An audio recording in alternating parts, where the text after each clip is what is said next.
Denver is paying nearly $500,000 in another police misconduct settlement.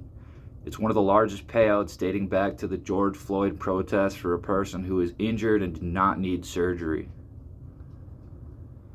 In the early days of 2020 George Floyd protests, police followed freelance photographer Ambrose Cruz into a parking garage near the Capitol and shot him with pepper balls, according to Cruz's lawyer, Elizabeth Wang.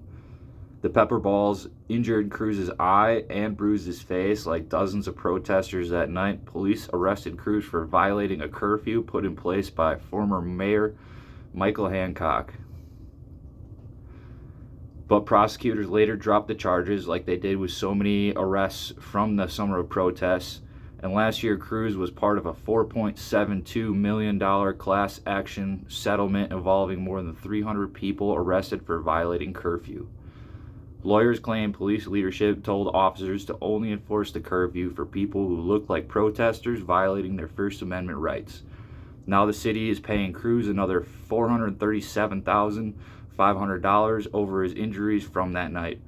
City Council approved the payment Monday. It's the latest in millions of dollars in settlements and lawsuits involving protesters, journalists, and bystanders who sustained injuries by police during the protests. Wang says it's one of the biggest payouts to a person with injuries from the police that did not require surgery.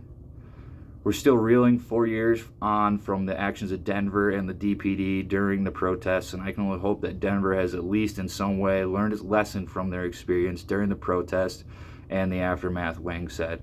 The Denver Police Department declined to comment on the settlement. Of course they did.